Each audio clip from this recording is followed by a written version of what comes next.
Terima kasih Anda masih bersama kami. Bagi Anda yang baru saja bergabung, kami hadirkan kembali 3 berita utama hari ini. 2 rumah mewah di kota Semarang terbakar. Berhasil jadi juara Piala AFF Kapten Timnas U19 Doni Tripamungkas dapat penghargaan dari Pemkab Boyolali. Terapi untuk pasien jiwa lewat kegiatan melukis mural.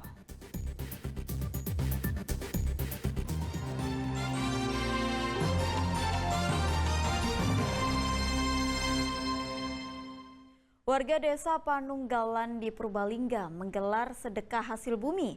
18 gunungan yang diperebutkan adalah sumbangan dari setiap rukun tetangga yang ada di desa. Diiringi gamelan, aksi berebut gunungan semakin meriah. Dorong-mendorong antar warga demi mendapatkan sayur dan aneka hasil bumi yang terdapat di sejumlah gunungan di halaman Balai Desa Panunggalan, Purbalingga. Dalam tradisi grebek desa kali ini ada 18 gunungan yang disiapkan. Rata-rata berisi sayuran, umbi-umbian, aneka buah hingga hasil bumi lain. Seluruh gunungan ini adalah sumbangan dari masing-masing rukun tetangga yang ada di desa Panunggalan. Gunungan total ada 18 gunungan, masing-masing RT mengirimkan 1 gunungan, kemudian desa menyiapkan 2 gunungan besar sebagai tanda bahwasannya kita selalu bersatu, kita selalu baik dan mudah-mudahan diberikan kemudahan oleh Allah Ta'ala. Dan temanya pada kesempatan kali ini adalah gugah rasa, gugah jiwa, dan gayuh kamuliaan. Dengan mengusung tema menggugah rasa jiwa dan menikmati kemakmuran bersama seluruh warga desa, diharapkan bisa menciptakan rasa saling berbagi dengan sesama dan sebagai bentuk wujud syukur atas hasil panen yang melimpah. Mardianto melaporkan dari Purbalingga. Masyarakat dari berbagai wilayah datang ke kolam milik pembangkit listrik tenaga air Jelok Timo, Kabupaten Semarang. Mereka menggelar pesta rakyat dengan menangkap ratusan kilogram ikan. Pesta rakyat ini digelar bersamaan dengan pengurasan endapan lumpur yang ada di dasar kolam PLTA. 3 tahun sekali kolam Tando milik PLTA Jelok Timo di Desa Telompakan, Kecamatan Tuntang, Kabupaten Semarang dipenuhi warga. Ada yang membawa jala, serokan hingga pukat kecil yang diikat dengan pelampung. Warga yang datang dari berbagai lokasi berkumpul untuk menangkap ikan. Biasanya mereka membentuk kelompok kecil dengan beranggotakan 3 hingga 5 orang. Tujuannya agar mereka lebih mudah untuk menjaring ikan. Dalam waktu beberapa jam saja, satu kelompok bisa mendapat 10 hingga 20 kg ikan. Bahkan jika peralatan untuk menangkap ikan memadai, mereka bisa mendapat 100 kg ikan. Ada 2,5 jam sampai 3 jam. Dapat berapa kilo kira-kira biasanya? Kalau yang terbanyak saya kira 100 kilo ada. Yang terbanyak 100 kilo. 100 kilo ada. Rata-rata ikannya jenisnya apa aja? Kalau rata-rata itu ada lele sebagian kecil, mujair lumayan banyak. Sebenarnya pesta tangkap ikan ini digelar saat kolam PLTA dikuras. Namun pengurasan kolam dibalut dengan pesta rakyat. Warga hanya membayar Rp50.000 per orang untuk masuk ke dalam kolam dan berburu ikan sepuasnya. Setiap 3 tahun sekali itu diadakan pengurasan kolam. Pengurasan kolam yang menimbulkan kerumunan yang seperti ini.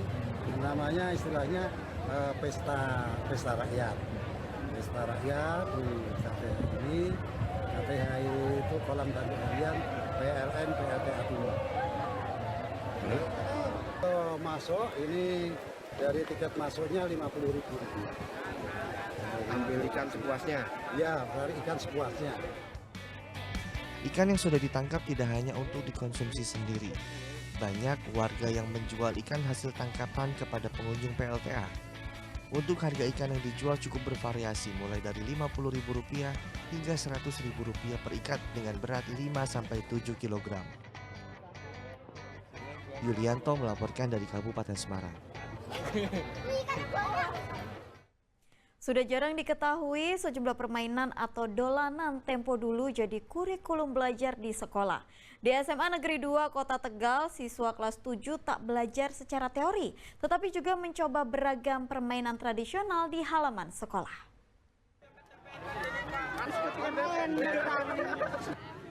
Beginilah keseruan siswa-siswa SMA Negeri 2 Kota Tegal yang begitu asik bermain ragam dolanan tempo dulu. Mereka sibuk mencoba beragam permainan tradisional dengan teman sebayanya di halaman sekolah. Seperti lompat tali, lalu tebak kata dengan telepon kaleng bekas. Ada juga cincongmong atau umumnya dikenal dengan permainan ular naga. Sejumlah permainan ini nyaris jarang dimainkan di lingkungan tempat tinggal para siswa. Sehingga pihak sekolah kembali mengenalkan permainan tradisional lewat kurikulum, sehingga generasi mendatang kembali mengenal permainan yang merupakan bagian dari budaya. Mungkin kalau nggak ada seperti ini, lama-lama hangus hilang. Permainan yang zaman saya dulu itu saya lakukan, mereka kan tidak menemui. Mungkin hanya sebuah retorika yang mereka baca sekarang. Tapi sekarang ini mereka betul-betul real, mereka menampilkan dan mereka itu mempraktekkan. Betapa gembiranya. Oh selama ini kok hilang, bahkan generasi-generasi sekarang itu mereka malas untuk mengulas kembali. Nah di PM5 ini betul-betul kita harus peduli. Apalagi lembaga sekolah yang adalah lembaga formal yang memang kita harus bisa membawa anak-anak itu membangunkan zaman dulu itu seperti apa.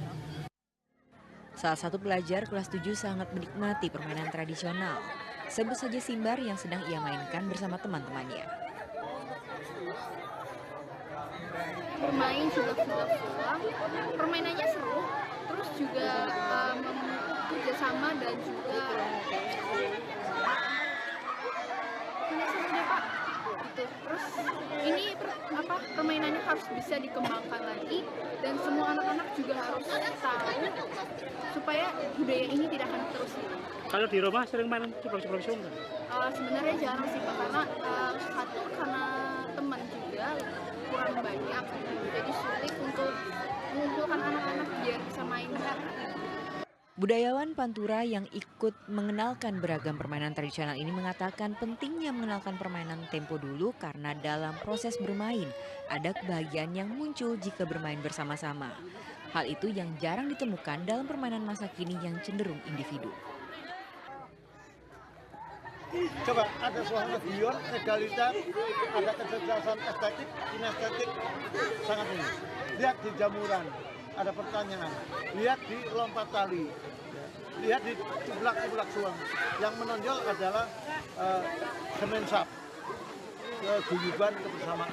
Ini yang terpenting, yang hari-hari ini sangat diprihatinkan oleh fenomena. Ya. Selain mempraktikkan beragam permainan tradisional, para siswa juga diajak berdiskusi tentang permainan tradisional tempo dulu. Sugiartono melaporkan dari Kota Tegal.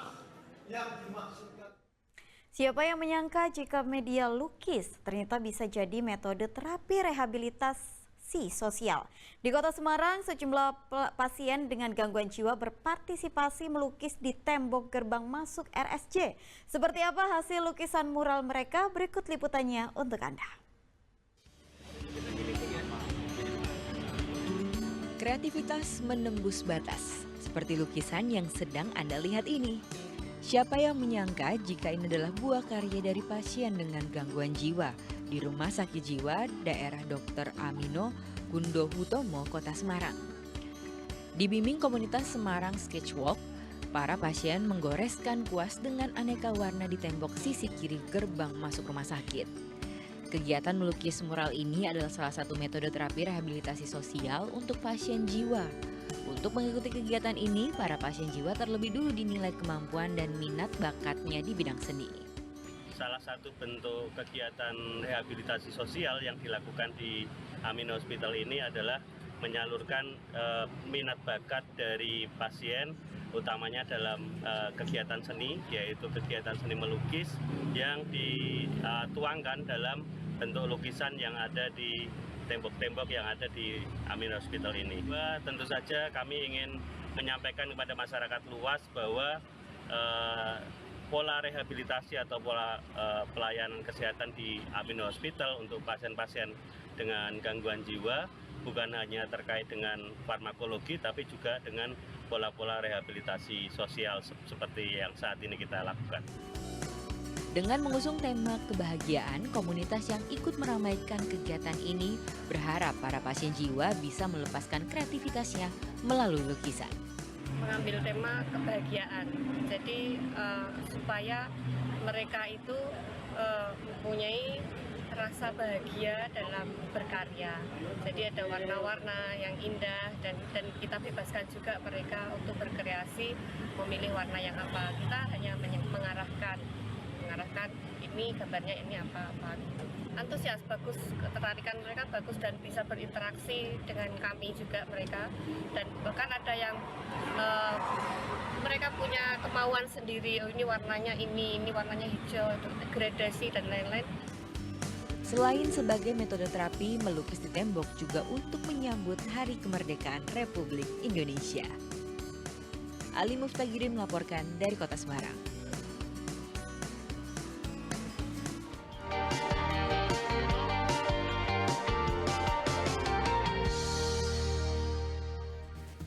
Informasi tadi mengakhiri jumpa kita hari ini. Atas nama rekan yang bertugas, saya Tabita Putri mengucapkan terima kasih atas kebersamaan Anda. Selamat beraktivitas dan sampai jumpa.